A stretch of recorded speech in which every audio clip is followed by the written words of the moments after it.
নমস্কার। আজকে চলে এলাম আমি রীনা মণ্ডল। সমাজে যে ঘটনাগুলো ঘটে আমি সেটাই বলবার চেষ্টা করি। যে ঘটনাগুলো দেখি আমরা খবরের মাধ্যমে বা সোশ্যাল মিডিয়ার মাধ্যমে দেখতে পারি, শুনতে পারি এবং বলতে পারি। যাই হোক, এটা আমাদের নিজস্ব, এখানে কোনো ব্যক্তিগত কথা নেই। আমরা দেখি আর শুনি আর সেটাই বলি। দেখুন, এই যে কয়েকদিন আগে পুনের ঘটনাটা যে হয়েছে, একটি মেয়ে কেতন বলে একটি ছেলের সাথে তার বিয়ে ঠিক হয়েছিল। সে তাকে পছন্দ করতো না, তার প্রেমিক ছিল। সে যার সঙ্গে তার বিয়ে হয়েছিল সে ছিল বিশাল বড় লোক। কিন্তু মেয়েটি ওই চেতন নামে একটি ছেলেকে ভালোবাসতো বলে কেতনকে সে পছন্দ করতে পারেনি এবং তাকে নানা রকম ভাবে রণকৌশল করে পাহাড় থেকে ফেলে দিয়ে মারার চেষ্টা করেছে। এই কাণ্ডটি আমাদের পুনেতে হয়েছে, এটা আমরা শুনতে পারলাম। কিন্তু খুব কষ্টদায়ক যে একটি মেয়ে একটি ছেলেকে নাই পছন্দ করতে পারে, তবে সে এরকম করে একটি মায়ের ছেলেকে পাহাড় পর্বতে নিয়ে গিয়ে ছলনা করে, ভালোবাসার রূপ দেখিয়ে ভালোবাসার ছলনা করে মারতে পারে না। এটা কোনো আইন নেই। আজকাল ছেলে মেয়েদের নাগরিকতার অধিকার আছে, বলার অধিকার আছে, করার অধিকার আছে। যখন ওই মেয়েটি কোনো ছেলেকে ভালোবাসতো তবে তা নিশ্চয়ই বাবা মাকে বলতে পারত। যদি বাবা মাকে বলতো তবে বিয়েটি হয়তো হতো না, আর পরের ঘরের একটি ছেলের জীবন চলে যেত না এইভাবে, এই ছোট্ট বয়সে। ওই ছেলেটি কেতন বলে নাম, যেটা আমরা জেনেছি, তার কি দোষ ছিল বলুন তো? তার বিয়ে ঠিক হয়েছিল ওই মেয়েটির সাথে। সে মেয়েটিকে ভালোবেসেছিল। বিয়ের আগেই নানা রকম ভাবে তাকে ভালোবাসতো, উপহার দিত এবং সে কিভাবে খুশিতে থাকবে সেই চেষ্টাই ওই ছেলেটি করত, যার নাম কেতন। আর মেয়েটি যে তলে তলে কোনো ছেলেকে ভালোবাসতো সেটা মা বাবাকে নিশ্চয়ই বলা উচিত ছিল। মেয়েটির কোনো অধিকার ছিল না যে একটি ছেলের সাথে বিয়ে ঠিক হয়ে যাওয়ার পর তাকে ছলনা করে ভালোবেসে পাহাড় পর্বত থেকে ফেলে মেরে দেবে। কারণ আর একটি মেয়ে যখন 18 বছরের ঊর্ধ্বে হয়, একটি ছেলে যখন 21 বছরের ঊর্ধ্বে হয়, তখন তাদের আইনে একটা নিয়ম পড়ে যায়। তাদের নিজের স্বাধীনতা, নিজের ভালোবাসা সবকিছুই বলতে পারে সমাজে এবং বাবা মায়ের কাছে, সেটা বলতেই পারতো। কিন্তু এইভাবে যে মেরে ফেললো, একটা মায়ের কোল থেকে তার সন্তানকে হারিয়ে দিল। একটি মা তার সন্তানকে অনেক কষ্ট করে মানুষ করেন, বড় করেন, তারপর যদি তাকে এরকম করে মেরে ফেলা হয়, সেই মায়ের কি অবস্থা একবার বলুন তো।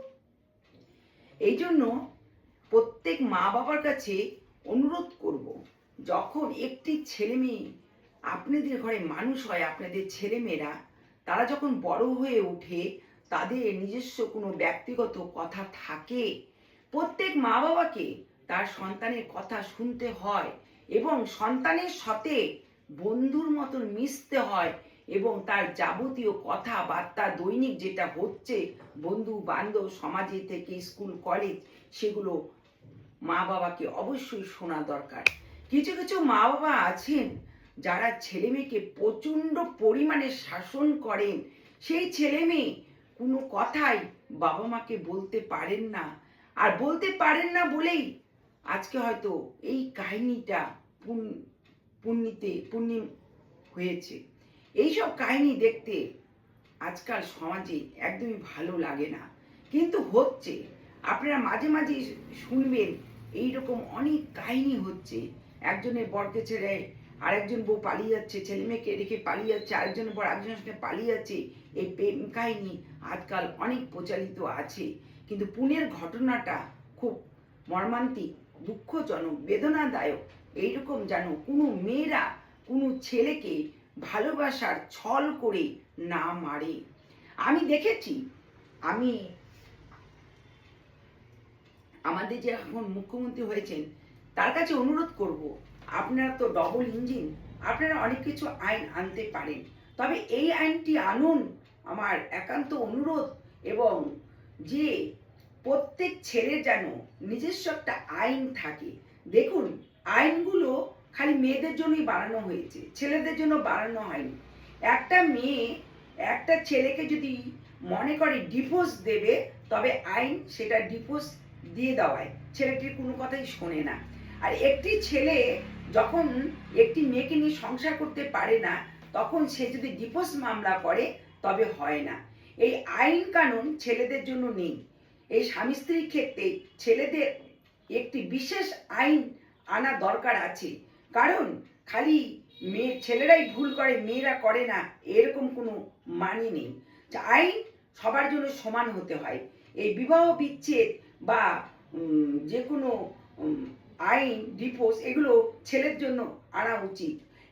কত কত মেয়ে এত বিশৃঙ্খলা যে কোনো ছেলে হয়তো তাকে নিয়ে সংসার করতে পারে না, তখন তার যদি ডিভোর্স চায় তখন আইন দেয় না। কারণ যতক্ষণ ওই মেয়েটি ডিভোর্স না চাবে, এই আইনটি আমার খারাপ লাগে। কারণ ছেলেদেরও স্বাধীনতা আছে, ছেলেদেরও অধিকার আছে, ছেলেদেরও ভালোবাসা বলে জিনিস আছে, ছেলেরাও সব বোঝে। একটি স্বামী যখন একটি বউকে নিয়ে সংসার করতে পারে না, তখন সে ডিভোর্সের মামলা করতে পারে না। কিন্তু মেয়েটি করতে পারে, বউটি করতে পারে। অনেক অনেক ঘরে দেখবেন মেয়েরা নিজেই স্বামীর উপর অত্যাচার করছে, নানা রকমভাবে টর্চারিং করছে, নানা রকমভাবে দাবি করছেন, নানা রকমভাবে বাপের ঘরে গিয়ে বসে আছেন, বাবা মার ঘরে গিয়ে বসে আছেন, শ্বশুর শাশুড়িকে দেখছেন না। সেই শ্বশুর বাড়িতে মেয়েটি তার বাবা মার বাড়িতে যাওয়া আসা, তার বাবা মা থাকা, ইত্যাদি ইত্যাদি কারণ আজকাল হচ্ছে। কিন্তু স্বামী দেখেও কিছু করতে পারছে না, কোনো আইন আনতে পারছে না। আমি দেখেছি আরও কিছু সংসারে একটি ঘটনা, হাজবেন্ড কোনো মহিলার সাথে কথা বলতে পারবে না। আপনার পাড়ার প্রতিবেশী, আপনার ফ্ল্যাটে যদি কোনো মহিলা থাকে, তার সাথে যদি কোনো কারণে কথা বলে বা তাকে স্কুটার করে উঠিয়ে, কোথাও হয়তো যাওয়ার পথে পড়ে গেল, তাকে স্কুটার করে উঠিয়ে নিয়ে যাচ্ছে, সেই ওয়াইফ তাকে নানা রকম মিথ্যে করে জেলে ঢোকায়, নিজে হাতে ছুরি ঢুকে হাতে নিয়ে স্বামীর হাতে দিয়ে বলে যে আমাকে মারতে চেয়েছিল। এইভাবে স্বামীটিকে জেলে ঢোকায়। স্বামীটির কোনো অন্যায় ছিল না, সে সবার সঙ্গে মিশতে ভালোবাসত, সে একটি হাসি খুশি ছেলে এবং সবার সঙ্গে মিশে থাকার চেষ্টা করত। কিন্তু তার ওয়াইফ বা তার বউ এই জিনিসটি পছন্দ করতো না। তিনি খালি ভাবতো তার স্বামী তার সাথেই কথা বলবে, তার সাথেই মিশবে, তাকেই ভালোবাসে, আর অন্য কোনো মেয়ে দিকে যেন সে না তাকায় বা কথা না বলে। এমনকি তার নিজের বোন, নিজের ভাইয়ের বউ, এদের সাথেও সেই হাজবেন্ডটি মিশতে পারে না। তার বউ নানা রকম রণকৌশল করে পার্টির মাধ্যমে তাকে জেলে ঢুকিয়েছিল, নানা রকম মিথ্যে কথা বলে তাকে জেলে আটকায়।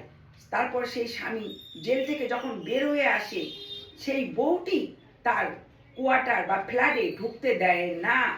ফ্ল্যাটটি কিন্তু হাজবেন্ডই কিনেছিল, কিন্তু ওয়াইফ সেই ফ্ল্যাটে ঢুকতে দেয় না। স্বামীটি তখন একটি কুঁড়ে ঘরের মধ্যে একা রান্না করে আজও খাচ্ছে। এগুলোর প্রতিবাদ কে করবে? এই আইনটা খালি মেয়েদের জন্য নয়, আইনটা ছেলেদের জন্য অবশ্যই আনা দরকার আছে। আমি মুখ্যমন্ত্রীর কাছে অনুরোধ করব, এই আইনটি অবশ্যই আনুন। খালি মেয়েরাই সব কিছু করতে পারে, মেয়েরাই ডিভোর্স চাইলে ডিভোর্স দিতে হবে, মেয়েরা সংসার করতে না চাইলে করবে না, এরকম আইনটি বন্ধ করুন। ছেলেদের জন্য সেই একই আইনটা আনুন, এটা অবশ্যই আনুন। এটা আনলে অনেক ছেলে বেঁচে যাবে এইরকম মেয়েদের হাত থেকে।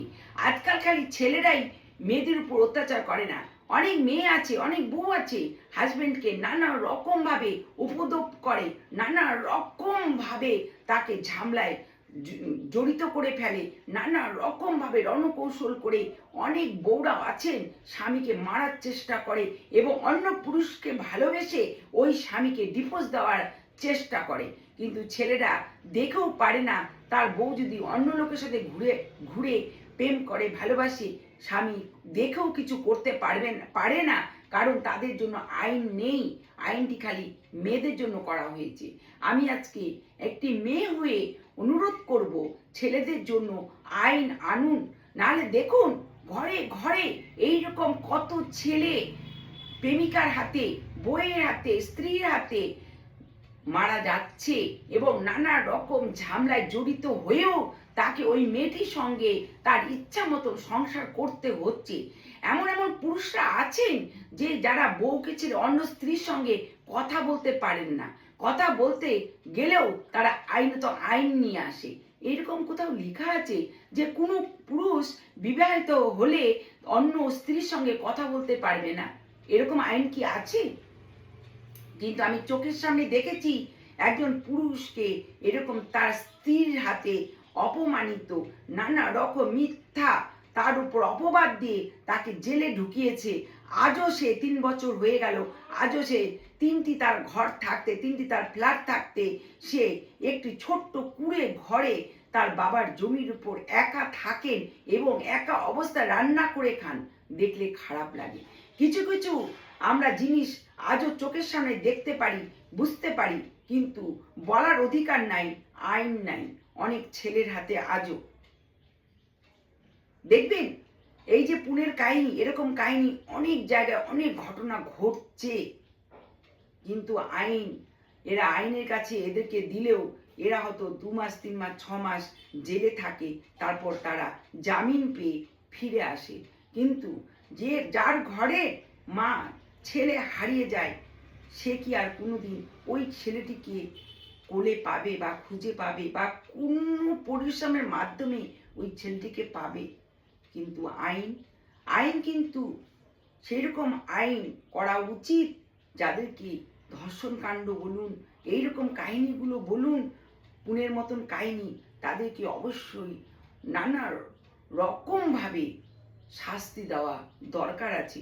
এমন এমন শাস্তি দিন যাতে এই কাহিনীগুলো, এই পুনের মতন কাহিনীগুলো যেন না ঘটে। নমস্কার।